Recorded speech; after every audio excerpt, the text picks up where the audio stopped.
दिलीप कुमार साहब के जाने से सिनेमा और अभिनय की दुनिया में एक युग की, एक सदी की समाप्ति हो गई। बल्कि मैं तो ये कहूँगा कि अभिनय सम्राट के निधन से शायद देश का अभिनय अनाथ हो गया।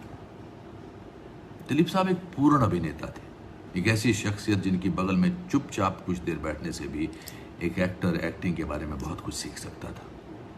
उनकी फिल्में देखकर, उनकी एक्टिंग देखकर हिंदुस्तान का हर कलाकार, छोटे से छोटा और बड़े से बड़ा सुपरस्टार, एक्टिंग के बारे में बहुत कुछ जान पाया।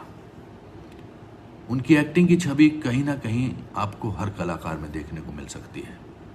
वो एक्टिंग का सबसे बड़ा और सबसे महत्वपूर्ण इंस्टीट्यूशन थे। उनके जैसा पूर्ण कलाकार न कभी आया है, न कभी आएगा और न कभी आया था। On A personal note, I lost a mentor, a friend, a guide and an acting गुरु। मैंने स्कूल से भागकर पहली फिल्म जो देखी थी वो गोपी थी, और मुझे याद है कि टिकट खरीदने के चक्कर में भीड़ में अपनी नाक भी तोड़वा ली थी, लेकिन मजाल है खून बहता रहा। लेकिन तब भी मैंने फिल्म अंत तक देखी।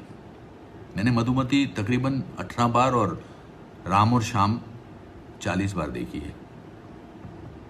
फिल्म कर्मा के सेट पर जब उनसे पहली बार मुलाकात हुई तो मैं तकरीबन 1 घंटे तक उनको ताकता रहा, यहाँ तक कि सुभाष घई साहब मुझे किनारे पर ले गए और बोले कि भाई तू मेरी फिल्म का विलन है, ये दिलीप साहब को ऐसे प्यार से घूरते रहोगे तो मुश्किल हो जाएगी।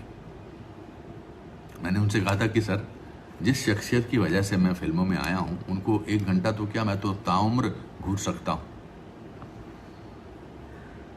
मेरे पहले शॉट के बाद जब दिलीप साहब ने सुभाष घई साहब से कहा कि लाले ये तो बड़ा डेंजरस एक्टर आया, ही विल गो फार, तो मुझे लगा कि अब तो मुझे एक्टिंग का सबसे बड़ा पुरस्कार मिला है और अब मुझे दुनिया की कोई ताकत नहीं रोक सकती है। मुझे उनके साथ 4 फिल्मों में काम करने का मौका मिला और मैंने उनके साथ बहुत वक्त गुजारा। मैं उनसे इतने सवाल करता था, दिलीप साहब अपनी उस फिल्म में कैसे एक्टिंग की, उसमें कैसे हंसाया, उसमें कैसे रुलाया, कि एक दिन वो हंसकर बोले और शायद तंग आकर भी, या तू बंदा है या बंदर। दिलीप साहब, आज आप शारीरिक रूप से हमसे दूर चले गए हैं, पर आप तो हिंदुस्तानी फिल्म जगत की आत्मा, और आत्मा अमर होती है। आने वाली सदियों में जब भी भारत का कोई भी कलाकार एक डायलॉग बोलेगा या एक्टिंग का एक भी एक्सप्रेशन देगा तो हमें उसकी एक्टिंग में आपकी झलक जरूर नजर आएगी। मेरे नाटक कुछ भी हो सकता है में, जिसका पहला शो 2005 में दिलीप साहब देखने आए थे, उसमें एक लाइन है उनके बारे में, दिलीप साहब जैसी सूफियाना शख्सियत ऊपर वाला इस दुनिया को बहुत कंजूसी से बख्शता है। हम सब आपके मुरीद हैं। अलविदा और शुक्रिया दिलीप साहब। And Saira ji, a warm and affectionate hug to you. Nation is with you in this grief and in your sense of loss.